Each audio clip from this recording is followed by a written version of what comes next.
Assalamualaikum warahmatullahi wabarakatuh. Nama saya Fadilah Rohmah, NIM 23010170065 dari jurusan Pendidikan Agama Islam IAIN Salatiga. Pada kesempatan kali ini, saya ingin menjelaskan tentang pendidikan multikultural, salah satunya dari tujuannya dalam proses pendidikan. Untuk memenuhi tugas ujian akhir semester mata kuliah Pendidikan Multikultural dengan dosen pengampu Ibu Maslihah. Nah, tujuan pendidikan multikultural dalam proses pendidikan itu ada 3 tingkatan. Tingkatan yang pertama itu adalah tingkat instruksional, di mana tingkat instruksional ini bertujuan mengembangkan kemampuan koreksi atas misinformasi kelompok, etnis, dan kultural pada buku pelajaran. Kita ketahui bersama bahwa buku-buku yang beredar di dunia pendidikan ini banyak sekali adanya misinformasi. Nah, di sini adalah peran penting dari tujuan pendidikan multikultural, di mana kita harus jeli, harus kritis terhadap apa sih yang tidak ada dalam suatu buku pelajaran tersebut. Nah, tingkat pendidikan multikultural yang kedua itu adalah kognitif, di mana tujuan pendidikan multikulturalnya itu untuk membangun kesadaran kritis kebudayaan sendiri. Nah, kesadaran kritis di sini khususnya pada pemuda pada saat ini itu sangat minim. Nah, oleh karena itu peran dari pendidikan multikultural yang diterapkan dalam dunia pendidikan di sini itu sangat penting. Nah, tingkat yang terakhir itu ada tingkat attitudinal. Nah, tingkat attitudinal ini adalah mengembangkan sikap budaya responsif, di mana kita sebagai pemuda bangsa itu dituntut untuk senantiasa merespon apa sih kemajuan-kemajuan yang ada, perkembangan-perkembangan teknologi yang ada. Jangan sampai multikultural yang sudah menjadi ciri khas bangsa Indonesia ini luntur tergerus oleh perkembangan zaman. Materi yang selanjutnya yaitu karakteristik bangsa Indonesia. Ini menarik teman-teman, di mana bangsa Indonesia di sini merupakan gabungan dari beberapa masyarakat yang mereka sangat beragam jenisnya. Kita pun termasuk di dalamnya, di mana kita kenal bangsa Indonesia itu sebagai masyarakat yang multikultural.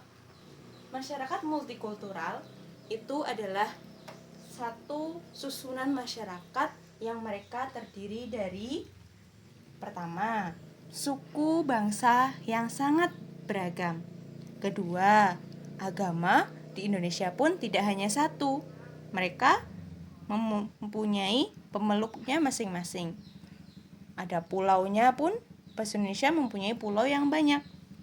Ada budaya, ada ras, ada bahasa yang masing-masing dari karakteristik itu sangat beragam. Indonesia sangat kaya akan segala hal yang menjadi susunan masyarakat multikultural. Nah, dalam undang-undang pun disebutkan bahwa bangsa Indonesia ini mencakup dari berbagai suku, ras, budaya yang sangat multikultural. Materi yang selanjutnya itu adalah tantangan implementasi pendidikan multikultural. Di dalam mengimplementasikan pendidikan multikultural khususnya di Indonesia mempunyai 3 tantangan besar. Yang pertama yaitu agama, yang kedua kepercayaan, yang ketiga adalah toleransi. Tantangan yang pertama itu adalah agama, di mana agama ini menjadi ikatan penting orang Indonesia dalam masyarakat. Memang, agama menjadi ikatan penting orang-orang Indonesia. Namun, tidak menutup kemungkinan agama di sini akan berubah menjadi perusak keharmonisan yang sudah lama ada di dalam masyarakat Indonesia. Contohnya, para kelompok-kelompok dan individu yang tidak bertanggung jawab menggunakan atas nama agama yang mereka bertujuan untuk merusak para pemeluk agama. Yang kedua itu ada kepercayaan. kepercayaan di sini itu tumbuh dari komunikasi dalam masyarakat. Memang benar bahwa kepercayaan merupakan tumbuh dari komunikasi dalam masyarakat. Orang yang tidak percaya terhadap orang lain, di situ bisa ditelisik atau bisa diteliti bahwa antara orang tersebut kurang komunikasinya. Nah, yang ketiga itu ada toleransi. Toleransi di sini fleksibel dalam menghadapi perbedaan. Kita ketahui bersama bahwa yang artinya toleransi itu adalah menghargai suatu perbedaan. Kita tidak harus merasa benar apa yang kita anut, apa yang kita percaya, dan apa yang kita suka. Tapi kita juga harus terbuka pikirannya bahwa orang lain pun mempunyai sesuatu yang mereka yakini itu benar. Nah, di mana toleransi di sini juga mempunyai kaitan yang erat dengan yang tadi, yaitu kepercayaan dan agama. Toleransi di sini tidak akan berhasil apabila orang dalam kepercayaan terhadap agama pun tidak kuat. Semua orang mempunyai kepercayaan terhadap agama masing-masing, di mana kita tidak boleh merasa yang paling benar. Jadi kita harus menekankan yang namanya toleransi. Nah, untuk itu cara mengimplementasikan pendidikan multikultural untuk menghadapi tantangan ketiga ini, yaitu agama, kepercayaan, dan toleransi. Salah satunya seperti di dalam tingkatan pendidikan yang pertama, dalam kelas 1, 2, dan 3, kita bisa mengenalkan kepada mereka tentang adat istiadat yang ada di seluruh Indonesia. Contohnya, rumah adat yang berbeda, pakaian adat yang berbeda, lagu daerah yang berbeda.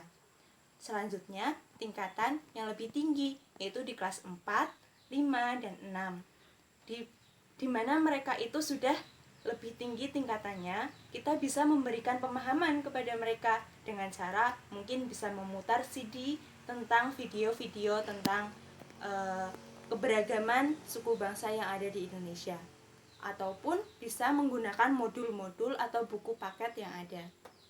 Selanjutnya, di tingkat jenjang yang lebih tinggi, yaitu tingkat sekolah lanjutan, kita bisa mengandalkan cara pola pikir mereka, di mana mereka itu semakin berkembang pola pikirnya, mereka harus terbuka wawasannya menghadapi segala hal yang ada di Indonesia. Mereka boleh berkompetisi, boleh berargumen, dan boleh mempunyai keyakinan sendiri bahwa Indonesia ini adalah multikulturalisme. Kita sudah tahu mengenai yang pertama tadi, tujuan pendidikan multikultural dalam proses pendidikan. Yang kedua, karakteristik bangsa Indonesia. Yang ketiga, tantangan implementasi pendidikan multikultural. Mungkin itu yang dapat saya sampaikan, kurang lebihnya saya mohon maaf yang sebesar-besarnya. Terima kasih. Wassalamualaikum warahmatullahi wabarakatuh.